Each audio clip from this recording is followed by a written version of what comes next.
Hello my dears, and welcome back to my corner of the internet. I'm Shannon, and today we're going to be reading chapter 2 of Emily of New Moon. Now, in case you're new to my channel, we're currently reading an entire novel here during quarantine.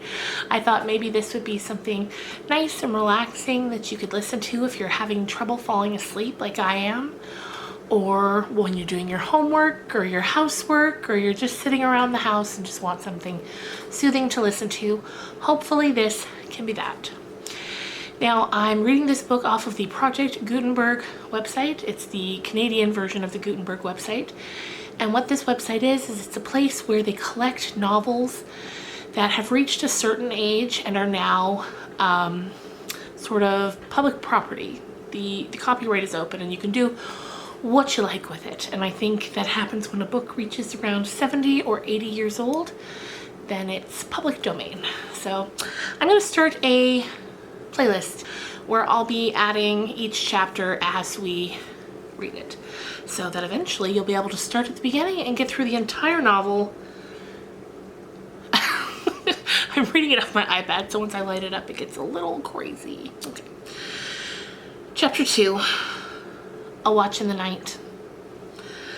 Emily stood quite still and looked up at Ellen's broad red face, as still as if she had been suddenly turned to stone. She felt as if she had. She was as stunned as if Ellen had struck her a physical blow.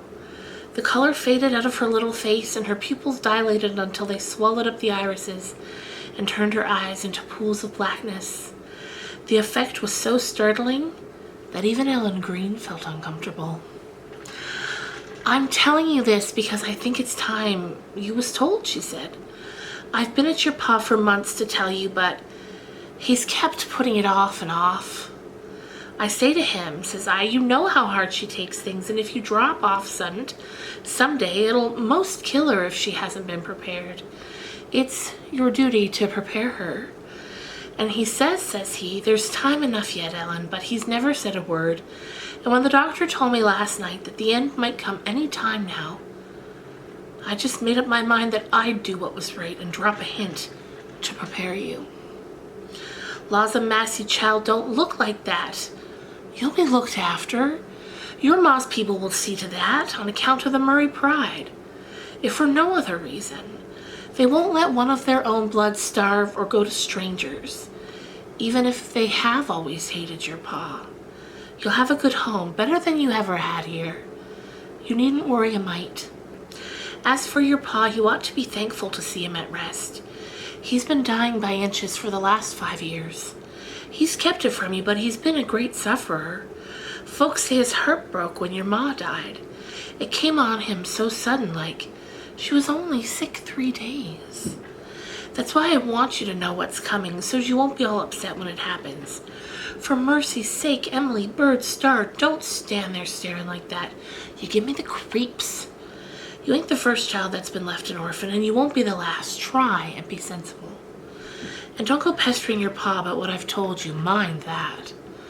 Come you in now, out of the damp, and I'll give you a cookie before you go to bed." Ellen stepped down as if to take the child's hand.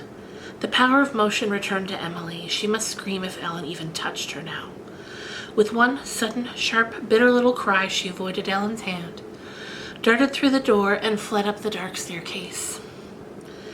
Ellen shook her head and waddled back to her kitchen. Anyhow, I've done my duty, she reflected. He'd have just kept saying time enough and put it off till he was dead, and then there'd have been no managing her. She'll have time now to get used to it, and she'll brace up in a day or two. I will say for her she's got spunk, which is lucky. From all I've heard of the Murrays, they won't find it easy to overcrow her. She's got a streak of their pride, too, and that'll help her through. I wish I dared send some of the Murrays word that he's dying, but I don't dast to go that far. There's no telling what he'd do. Well, I've stuck on here to the last, and I ain't sorry. Not many women would have done it. Living as they do here, it's a shame the way that child's been brought up. Never even sent to school. Well, I've told him often enough what I've thought of it. It ain't on my conscience. That's one comfort. Here, you Sal thing, you get out. Where's Mike, too? Ellen could not find Mike for the very good reason that he was upstairs with Emily, held tightly in her arms as she sat in the darkness on her little cot bed. Amid her agony and desolation, there was a certain comfort in the feel of his soft fur and round, velvety head. Emily was not crying. She stared straight into the darkness, trying to face the awful thing Ellen had told her. She did not doubt it. Something told her it was true. Why couldn't she die too? She couldn't go on living without Father. If I was God, I wouldn't let these things happen, she said. She felt it was very wicked of her to say such a thing. Ellen had told her once that it was the wickedest thing anyone could do to find fault with God, but she didn't care. Perhaps if she were wicked enough, God would strike her dead, and then she and Father could keep on being together. But nothing happened. Only Mike got tired of being held so tightly and squirmed away.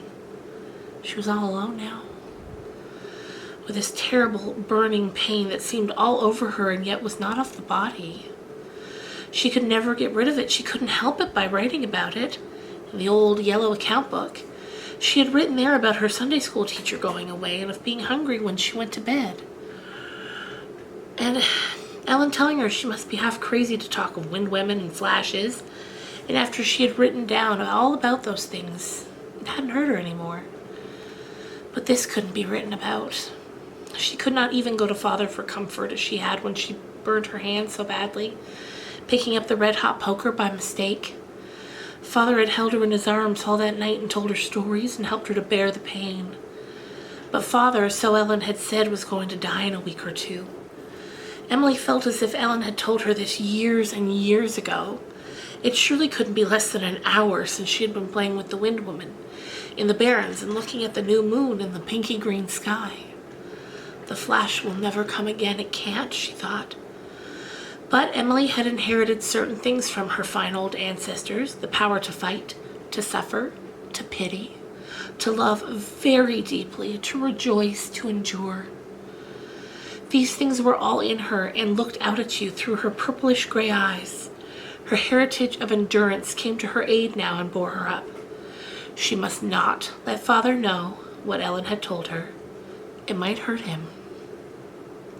She must keep it all to herself and love Father, oh, so much. She heard him cough in the room below. She must be in bed when he came up. She undressed as swiftly as her cold fingers permitted and crept into the little cot bed which stood across the open window. The voices of the gentle spring night called to her, all unheeded. Unheard, the Wind Woman whistled by the eaves, for the fairies dwell only in the kingdom of happiness. Having no souls, they cannot enter the kingdom of sorrow. She lay there cold and tearless and motionless when her father came into the room. How very slowly he walked. How very slowly he took off his clothes. How was it she had never noticed these things before? But he wasn't coughing at all. Oh, what if Ellen was mistaken? What if a wild hope shot through her aching heart? She gave a little gasp. Douglas Stark came over to her bed. She felt his dear nearness as he sat down on the chair beside her, in his old red dressing gown. Oh, how she loved him. There was no other father like him in all the world. There never could have been. So tender, so understanding, so wonderful. They had always been such chums. They had loved each other so much. It couldn't be that they were to be separated. Wincombs, are you asleep? No, whispered Emily. Are you sleepy, small dear? No, not sleepy. Douglas Starr took her hand and held it tightly. Then we'll have our talk, honey. I can't sleep either. I want to tell you something. Oh, I know it, burst out Emily. Oh, Father, I already know it. Ellen told me. Douglas Starr was silent for a moment, and then he said under his breath, the old fool, the fat old fool, as if Ellen's fatness was an added aggravation of her folly. Again, for the last time, Emily hoped. Perhaps it was all a dreadful mistake, just some more of Ellen's fat foolishness. It isn't true, is it, Father? Emily, child, said her father, I can't lift you up. I haven't the strength. But climb up and sit on my knee in the old way. Emily slipped out of bed and got on her father's knee. He wrapped the old dressing gown about her and held her close with his face against hers. "Dear little child, little beloved Emilykin. It is quite true," he said. "I meant to tell you myself tonight. And now the old absurdity of an Ellen has told you, brutally, I suppose, and hurt you dreadfully. She has the brain of a hen and the sensibility of a cow. Made jackals sit on her grandparents' grave. I wouldn't have hurt you, dear." Emily fought something down that wanted to choke her. "Father, I can't. I can't bear it." "Yes, you can and will. You will live because there is something for you to do. I think you have my gift, along with something I never had. You will succeed where I failed, Emily. I haven't been able to do much for you, sweetheart, but I've done what I could. I've taught you something, I think. In spite of Ellen Green, Emily, do you remember your mother?" "Just a little, here and there, like lovely bits of dreams." "You were only 4 when she died. I've never talked much to you about her. I couldn't, but I'm going to tell you all about her tonight. It doesn't hurt me to talk of her now. I'll see her so soon again. You don't look like her, Emily, only when you smile. For the rest, you're like your namesake, my mother. When you were born, I wanted to call you Juliet too, but your mother wouldn't. She said that if I called you Juliet, then I'd soon take to calling her mother to distinguish between you, and she couldn't endure that. She said her Aunt Nancy had once said to her, 'The first time your husband calls you mother, the romance in life is over.' So we called you after my mother. Her maiden name was Emily Bird. Your mother thought Emily the prettiest name in the world. It was quaint and arch and delightful. She said, 'Emily, your mother was the sweetest woman ever made.'" His voice trembled and Emily snuggled close. "I met her 12 years ago when I was sub-editor of the Enterprise up in Charlottetown, and she was in her last year at Queen's. She was tall and fair and blue-eyed. She looked a little like your Aunt Laura, but Laura was never so pretty. Their eyes were very much alike in their voices. She was one of the Murrays from Blairwater. I've never told you much about your mother's people, Emily. They live up on the old North Shore, Blairwater, on New Moon Farm. Always have lived there since the first Murray came out from the old country in 1790. The ship he came on was called the New Moon, and he named his farm after her." "It's a nice name. The New Moon is such a pretty thing," said Emily, interested for a moment. "There's been a Murray ever since at New Moon Farm. They're a proud family. The Murray pride is a byword along the North Shore, Emily. Well, they had some things to be proud of, that can't be denied, but they carried it too far. Folks call them the chosen people up there. They increased and multiplied, scattered all over, but the old stock of New Moon Farm is pretty well run out. Only your aunts, Elizabeth and Laura, live there now. And their cousin Jimmy Murray. They never married, could not find anyone good enough for a Murray. So it used to be said. Your Uncle Oliver and your Uncle Wallace live in Summerside, your Aunt Ruth in Shrewsbury, and your great Aunt Nancy at Priest Pond." "Priest Pond? That's an interesting name. Not a pretty one, like New Moon and Blairwater, but interesting," said Emily, feeling Father's arm around her. The horror had momentarily shrunk away. For just a little while she ceased to believe it. Douglas Starr tucked the dressing gown a little more closely around her, kissed her black head, and went on. "Elizabeth and Laura and Wallace and Oliver and Ruth were old Archibald Murray's children. His first wife was their mother. When he was 60, he married again, a young slip of a girl, who died when your mother was born. Juliet was 20 years younger than her half-family, as she used to call them. She was very pretty and charming, and they all loved and petted her, and they were very proud of her. And when she fell in love with me, a poor young journalist with nothing in the world but his pen and his ambition, there was a family earthquake. The Murray pride couldn't tolerate a thing at all. I won't rake it all up, or things were said I could never forget or forgive. Your mother married me, Emily, and the New Moon people would have nothing more to do with her. Can you believe that, in spite of it, she was never sorry for marrying me?" Emily put her hand and patted her father's hollow cheek. "Of course she wouldn't be sorry. Of course she'd rather have you than all the Murrays of any kind of a moon." Father laughed a little, and there was just a note of triumph in his laugh. "Yeah, she seemed to feel that way about it, and we were so happy. Oh, Emilykin, There were never two happier people in the world. You were the child of that happiness. I remember the night you were born in the little house in Charlottetown. It was in May and a west wind was blowing silvery clouds over the moon. There was a star or two here and there.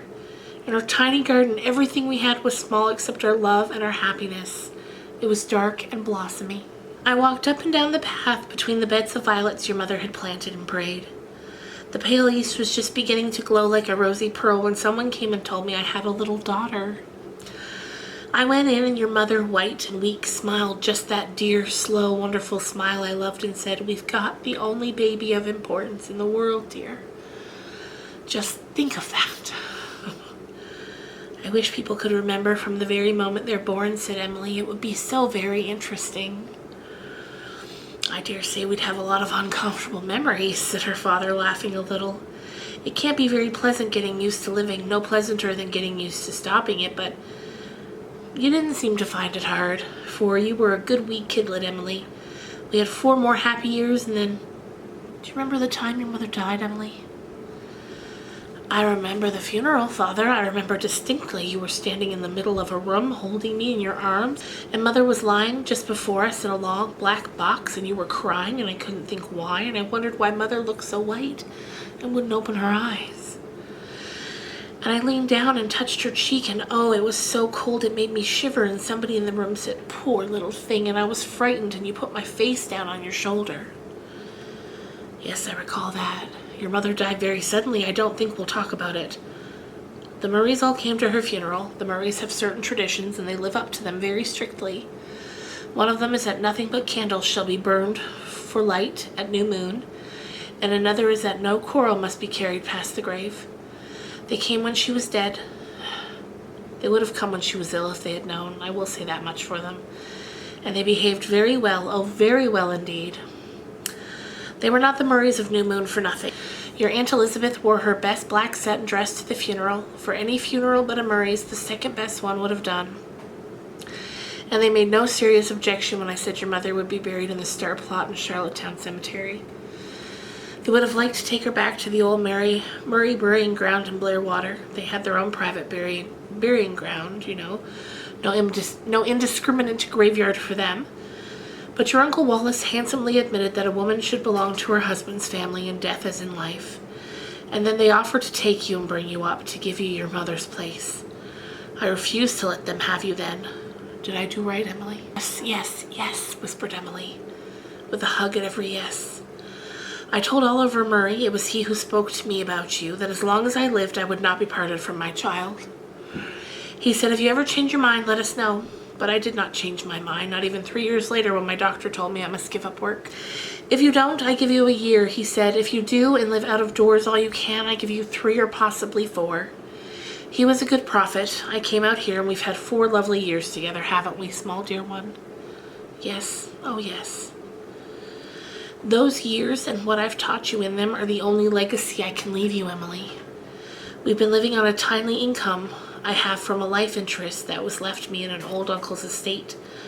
An uncle who died before I was married. The estate goes to a charity now, and this little house is only a rented one.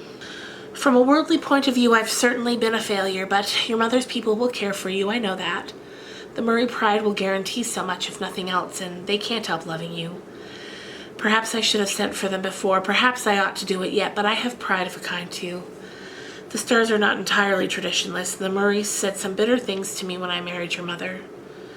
Will I send to New Moon and ask them to come, Emily? No, said Emily, almost fiercely. She did not want anyone to come between her and her father for the few precious days left. The thought was horrible to her. It would be bad enough if they had to come afterwards. But she would not mind anything much then. We'll stay together to the very end then, little Emily child. We won't be parted for a minute. And I want you to be brave. You mustn't be afraid of anything, Emily. Death isn't terrible. The universe is full of love. And spring comes everywhere, and in death you open and shut a door. There are beautiful things on the other side of the door. I'll find your mother there. I've doubted many things, but I've never doubted that. Sometimes I've been afraid that she would get so far ahead of me in the ways of eternity that I'd never catch up, and we'll wait for you. We won't hurry. We'll loiter and linger until you catch up with us. I wish you could take me right through the door with you, whispered Emily. After a little while you won't wish that. You have yet to learn how kind time is. And life has something for you, I feel it. Go forward to meet it fearlessly, dear. I know you don't feel like that just now, but you will remember my words by and by. I feel just now, said Emily, who couldn't bear to hide anything from her father, that I don't like God anymore. Douglas Starr laughed, the laugh Emily liked best. It was such a dear laugh. She caught her breath over the dearness of it. She felt his arms tightening around her. Yes, you do, honey. You can't help liking God. He is love itself. You mustn't mix him up with Ellen Green's God, of course. Emily didn't know exactly what Father meant, but all at once she found that she wasn't afraid any longer. And the bitterness had gone out of her sorrow and the unbearable pain out of her heart. She felt as if love was all about her and around her, breathed out from some great invisible hovering tenderness. One couldn't be afraid or bitter when love was, and love was everywhere. Father was going through the door. No, he was going to lift a curtain. She liked that thought better, because a curtain wasn't as hard and as fast as a door. And he would slip into that world of which the flash had given her glimpses. He would be there in its beauty, never very far away from her. She could bear anything if she could only feel that Father wasn't very far away from her, just beyond that wavering curtain. Douglas Starr held her until she fell asleep, and then in spite of his weakness, he managed to lay her down in her little bed. She will love deeply. She will suffer terribly. She will have glorious moments to compensate, as I have had. As her mother's people deal with her, so may God deal with them, he murmured brokenly. And that is the end of chapter 2. I hope you have enjoyed this. I hope you have a fantastic Easter, but I will see you again tomorrow with my book talk video. And thanks so much for watching. Bye, guys.